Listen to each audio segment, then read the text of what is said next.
Hello, Priscilla. It's nice to meet you. My name is Ms. Sanchez. We spoke on the phone a few days ago. Do you prefer me to call you something else, or is Priscilla okay? No, Priscilla's fine. Great. There are a couple things I would like to go over before we begin our session. The first being confidentiality, meaning that anything said in the room between ourselves, yourself and me, stays in this room. There is a stipulation to this rule. However, if I feel at the end of the session that you are of harm to yourself or to others, then other parties will have to be involved. The next being, this is a judgment-free zone.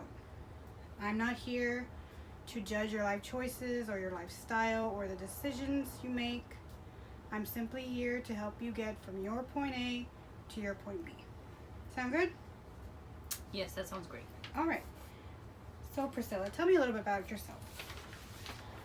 Well, I'm 25 years old. Right now, I live with my grandparents, my grandma and grandpa. Both of them are retired. I used to live with my parents next door and my sister before she left us and she went to Houston to become a teacher or whatever. And I do still sometimes stay with my parents because they live next door. And every Sunday I do go to church with them, but most of my time is spent with my grandparents. Okay. And are you currently employed? No, I don't have a job, but I'm hoping to become my grandparents' provider. Awesome. I wish you luck with that. And how is your relationship with your grandparents? It's great. Of course, they took me in open arms, so I help them around the house, cooking, cleaning. If they have any errands to run, I'll drive them or I'll run the errand for them, things like that. Okay. And why do you feel you need to help with chores at your grandparents' home? Because I don't want them to feel like I'm taking advantage of their kindness towards me, even though I am their granddaughter. Okay. That's a very mature way of thinking, Priscilla. Now, how about the relationship between your parents and yourself? Um, the relationship with my dad is good. He works a lot, so when we do have time, we like to hang out and do things together. My mother, she's been great. She does have episodes sometimes when she forgets or chooses not to take her pills. She does have depression, so yeah. Okay. So you told me your mom suffers from depression. Do you have any mental illnesses in yourself? No, not that I know of. This I could did. be anything from depression, anxiety. Yes, you know what? Yes. When I turned 16, I was diagnosed with anxiety, and the way that we found that out is because we were at our flea market and I had a panic attack. Oh. But I have not had any suicidal thoughts, or I don't want to hurt myself. Oh, okay. And how is the relationship with your older sister? It's my relationship with my older sister is great. She's the one that kind of raised me when my mom went back to work before she, decided to become a stay-at-home mom. So the relationship that I have with my sister is more like a mother-daughter bond, not like a sister-sister. And then she moved to Houston, so it was us two when we were growing up, and we were kind of our support systems, and she was my rock. So now that she's gone,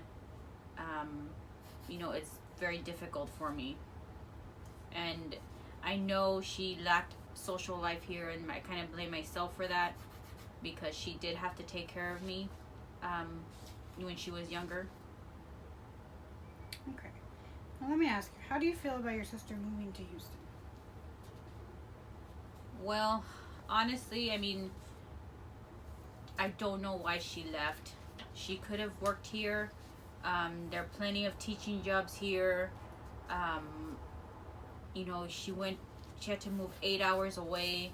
So I don't know why she did it. I'm angry about it. Okay.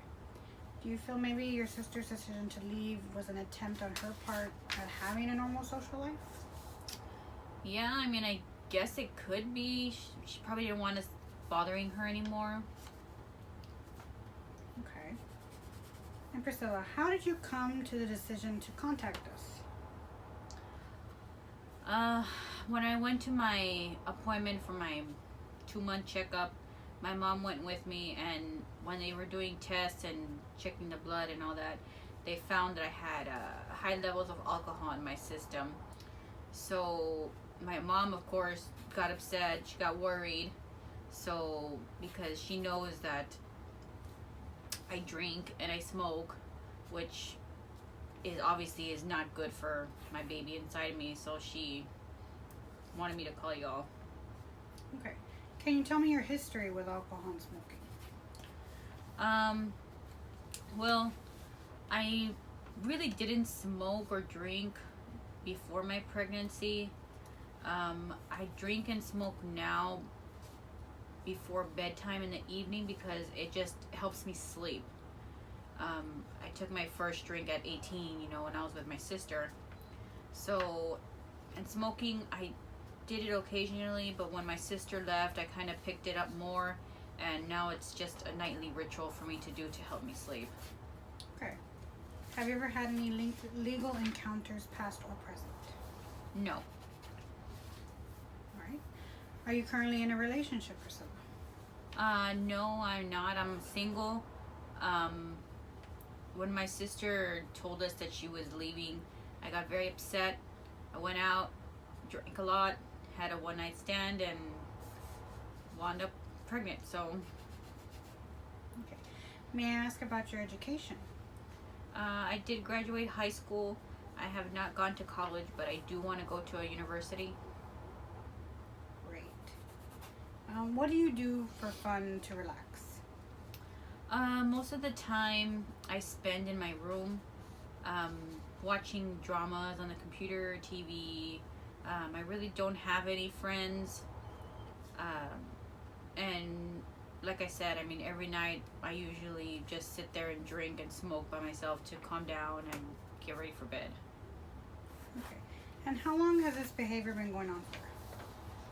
I'm gonna say a few months now. Like I said, when we found out that my sister was leaving. Okay. What do you feel has motivated you to seek help? Well, I mean, obviously it's not healthy for my baby inside of me for me to be doing these things, and I'm willing to do anything to ensure that my baby is safe and healthy. That is fantastic. You've done an excellent job today. I thank you for sharing your story with me, Priscilla. I know it can be difficult to come and sit with a stranger and share all these emotions that you feel. Do you feel that most of your concerns possibly can be solved by telling your sister about your feelings of abandonment? Maybe I'm just worried that I don't want to make her feel guilty and then suddenly, put a burden on her. Okay, I understand. There's no rush. You can take things at your own pace. Let's focus on one thing at a time. Let's focus right now on your alcohol and smoking usage before bed to help you sleep. Maybe instead of smoking and drinking, you can take a visit to your family physician or your OBGYN and ask for alternatives to a sleep aid. There are many things out there that can help you sleep if you feel that you want to get away from alcohol and smoking. Will you be willing to try this out? Yes, that sounds good. Great. Well, it was a pleasure to be able to hear your story, and I'm thankful you felt comfortable sharing all this information with me today, Priscilla.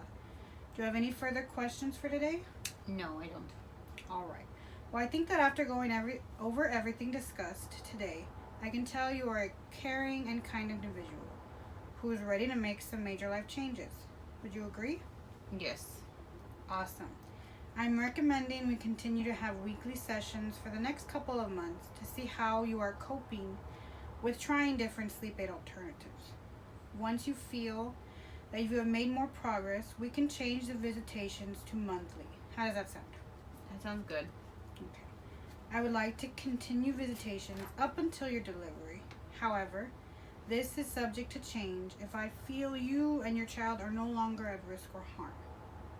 Remember, you have already taken the first big step in your journey, and you have an amazing support system to go off of. I wish you the best, and I look forward to our next meeting, Priscilla. As do I. Thank you.